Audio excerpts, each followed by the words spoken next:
they have enough ergosterols in their membrane and they possess 80s ribosome. Eukaryotic जो structures होते हैं वो characteristics के अंदर पाए जाते हैं, और रिजिड सेल वॉल होती है। नॉन मोटाइल फीचर होता है जो कि इसको एनिमल से सेपरेट करता है। इसमें मोटिलिटी नहीं होती, लेकिन लोअर जो फंजाई होती है उनके स्पोर्स में कभी कभी मोटिलिटी पाई जाती है। सारी की सारी जो फंजाई होती है इनकी सेल वॉल काइटिन की बनी हुई होती है। ये कीमो हेट्रोट्रॉफ्स होते हैं, इसका मतलब कि इनको ऑर्गेनिक कंपाउंड्स चाहिए होता है as energy source. Carbon for both carbon and energy source, इनको क्या चाहिए? ऑर्गेनिक कंपाउंड चाहिए, और इनमें क्लोरोफिल नहीं होता, इसलिए ये ऑटोट्रोफिक नहीं है। They are not autotrophic. Fungi are osmotrophic, they obtain their nutrients by absorption. क्योंकि अगर ब्रेड पे ग्रो हो रही है तो वो अपना न्यूट्रिएंट कहाँ से ले रही है? वो ब्रेड के ऊपर जो है सरफेस से एब्जॉर्ब करती है सारा न्यूट्रिएंट। और प्लांट्स के अंदर ग्रो कर रही है तो प्लांट्स के अंदर क्या करती है? हॉस्टोरिया फॉर्म करती है, सेल्स के अंदर घुसा देती है, या सेल के अंदर एंटर कर जाती है और हॉस्टोरिया के थ्रू लेगी, या डायरेक्ट सेल के अंदर एंटर कर जाएगा हाइफा, और फिर फूड मटेरियल। तो सरफेस से फूड मटेरियल एब्जॉर्ब होगा, तो ये ऑस्मियोट्रोफिक कहलाता है। ये जो न्यूट्रिशन है ये कहलाता है ऑस्मियोट्रोफिक। दे ऑब्टेन न्यूट्रिएंट्स कहाँ से? एज सैप्रोफाइट्स और पैरासाइट्स। सैप्रोफाइट्स की उनमें से जो डिकेइंग फूड मटेरियल है उससे लेंगी, और पैरासाइट जो लिविंग प्लांट मटेरियल है, लिविंग प्रोटोप्लास्ट है, उससे लिविंग मैटर से अपना फूड मटेरियल लेगी।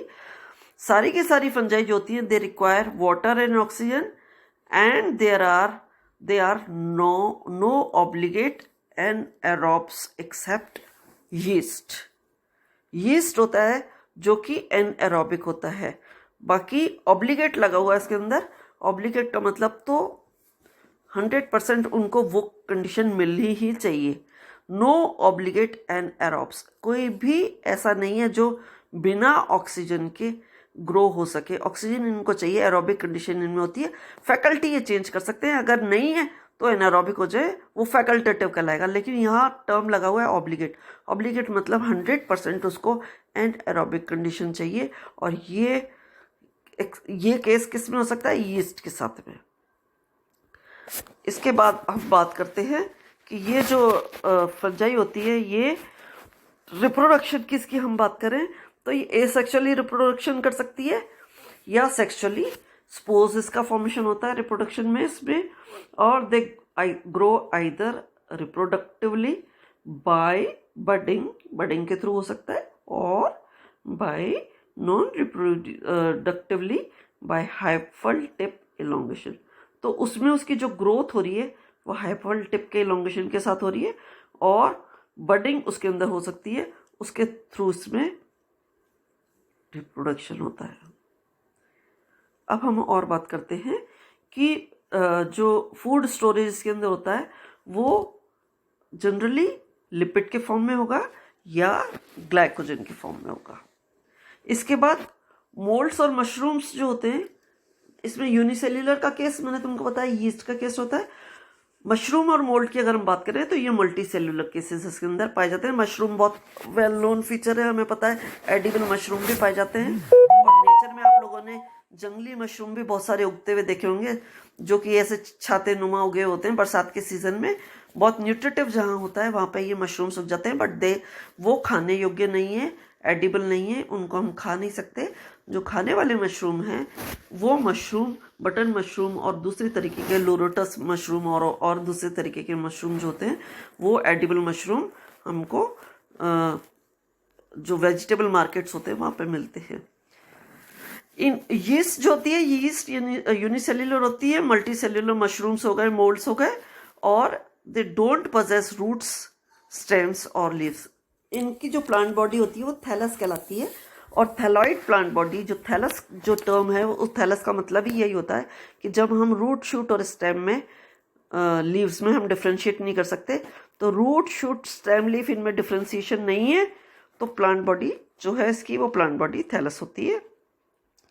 Few exhibit division of labour, मतलब कुछ फंजाई ऐसी होती है जिसमें ये प्रिफर्ड है कि ये वाला जो पार्ट है फंजाई का, इसका काम है रिप्रोडक्शन कुछ, और ये दूसरा पार्ट है उसका काम वेजिटेटिवली ग्रो करना है। तो इस तरीके के जब डिफ्रेंसिएशन आ जाता है कि ये वाला पार्ट रिप्रोडक्शन करेगा, ये वाला पार्ट वेजिटेटिवली ग्रो करेगा, तो इसको हम कहते हैं डिवीजन ऑफ लेबर। तो इस तरीके का कुछ फंजाई में पाया जाता है। ये जनरली नॉन मोटाइल होती है, और जो लोअर फंजाई है जैसे काइटिड्स, इनमें मोटाइल फेज पाई जाती है। जो लोअर, मैंने तुमको बताया था स्पोज होते हैं, वो मोटाइल फेज उनके अंदर पाई जाती है। एग्जाम्पल इज काइटिड्स। और जैसे प्लांट्स होते हैं उसी तरीके से फंजाई में भी ऑल्टरनेशन ऑफ जनरेशन पाया जाता है। ये इसका एक हाइफा का मैंने तुमको स्ट्रक्चर बताया। अभी एक पहले भी हाइफा का स्ट्रक्चर बताया था, उसमें इतना क्लियर नहीं है। यहाँ देखो हाइफा है, इसमें सेप्टा फॉर्मेशन हो रहा है, और कुछ फंजाई तो डायरेक्टली ऐसे ही ग्रो करती रहती है, Haifa septa formation, Haifa septa formation. और कुछ में इनकी ग्रोथ क्लैम्प कनेक्शन के थ्रू होती है। हाइफा में क्लैम्प कनेक्शन होता है और उसके बाद इनकी ग्रोथ होती है। तो हाइफा क्या है? ट्यूबुलर ट्रांसपेरेंट फिलामेंट है, तंतु जिसको हम कहते हैं, जो कि यूजुअली ब्रांच होता है, जिसमें विभाजन पाया जाता है, जिसमें शाखा पाई जाती है। और ये इसके चारों तरफ सेल वॉल होती है, और बीच में इसमें एक कैविटी पाई जाती है, और उस कैविटी को हम ल्यूमन कहते हैं। ये जो कैविटी है इसमें लाइनिंग पाई जाएगी, और it is filled with protoplasm. इसके अंदर प्रोटोप्लाज्म होगा, और प्रोटोप्लाज्म जिसमें इंक्लूडिंग साइटोप्लाज्म भी हम इसको कह सकते हैं। तो जो हाइफा होता है ये डिवाइडेड होता है कंपार्टमेंट्स में, या जिसको हम सेल्स कह सकते हैं। और ये सेल्स कैसे बनी? क्रॉस वॉल्स फॉर्मेशन हुआ उस, या सेप्टा फॉर्मेशन हुआ, उससे हाइफा में सेल्स का फॉर्मेशन हो गया, और ये कंडीशन कहलाती है सेप्टेट कंडीशन। इसका मतलब विद क्रॉस वॉल्स। और अगर हाइफा में क्रॉस कंडीशन, इस तरीके का सेप्टा फॉर्मेशन नहीं पाया जाए, तो उस तरीके के हाइफा को हम कहते हैं सिनोसिटिक हाइफा। सिनोसिटिक हाइफा या एसेप्टेट हाइफा, जिसमें सेप्टा नहीं पाया जाता, एसेप्टेट हाइफा, या without cross wall Haifa, aseptate Haifa. तो जो हाइफा ज़्यादातर जो फंजाई का होता है, वो फंजाई का हाइफा बहुत ही पतला होता है, नेकेड आई से नहीं दिखता। मेजरमेंट की अगर हम बात करें तो 5 to 10 माइक्रो एम जो साइज है वो इसका बहुत ही माइक्रोन्स में होता है। जो रिप्रोडक्शन होता है फंजाई का, वेजिटेटिव हो सकता है, एसेक्सुअल हो सकता है, और सेक्सुअल हो सकता है। यहाँ एक फंजाई का डायग्राम बना रखा है। कॉमनली ये जो फंजाई है आप देख सकते हैं, फंजाई जो है जैसे ये ब्रेड आप इमेजिन कर सकते हैं, ये ब्रेड की थिकनेस है। ब्रेड की थिकनेस में ये पूरा ग्रो कर रहा है, ग्रो करके ये पूरा का पूरा फैलता जाएगा। ऐसा लग रहा है जैसे ये ग्रो कर रहा है पूरा, और ऊपर की तरफ इसमें स्पोर्स निकल रहे हैं। एक से दूसरे की तरफ ग्रो के लिए इसमें स्टोलन्स के थ्रू ये फैल रहा है।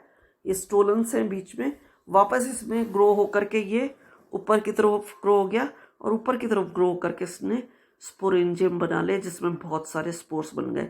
नीचे ये राइजोइड्स जैसे बने हुए हैं, राइजोइड्स के थ्रू ये इसके सबस्ट्रेटम में, इसके आधार में ये घुस चुका है। तो ये एक एग्जाम्पल फंजाई का। और हायर फंजाई में एक कॉमन फंजाई जो आप लोगों की बहुत अच्छे से दिखी हुई है, उस फंजाई में आप देख सकते हैं मशरूम्स है। ये डेजर्ट में हो रहे हैं मशरूम्स, और ये मशरूम्स स्नो में हो रहे हैं। कौन सा मशरूम है ये इम्पॉर्टेंट होना चाहिए, पता होना चाहिए खाने के पहले कि एडिबल है या नहीं है। क्योंकि नॉन एडिबल या जो खाने योग्य नहीं है, वो मशरूम अगर खा लिया जाए तो पॉइजनस हो जाता है, डेथ उससे हो जाती है। तो ये मशरूम्स है, this is also in a type of fungi. तो आप लोगों ने एक तो ये वाला फंज देख लिया, ये वाली फंजाई जो हमें दिख भी नहीं रही है, ग्रो कर गई। और कब दिख रही है? जब उसमें ऊपर स्पोर्स आ रहे हैं, तब हमें पता लग रहा है कि थोड़ा सा ब्लैक स्पॉट दिखा। और दूसरी फंजाई ये है जो कि ग्रो करके इतने बड़े बड़े नेकेड आई से हमें क्लियर कट दिख रहा है, जब इसमें फ्रक्टिफिकेशन आकर के ऊपर आ गया है, तो हमें ये छतरी नुमा फ्रक्टिफिकेशन उसका दिख रहा है, ये मशरूम डेजर्ट में, मशरूम स्नो में। इसी का डिटेल अब हम नेक्स्ट लेक्चर में मेरे और लेते जाएंगे। इनका फंजाई का थैलस कैसे होता है, इनका न्यूट्रिशन कैसे होता है, इनका रिप्रोडक्शन कैसे होता है, ये सारी डिटेल जो मैंने आपको बेसिक लेक्चर आज लिया, will continue in my next lecture. Till then, okay, see you.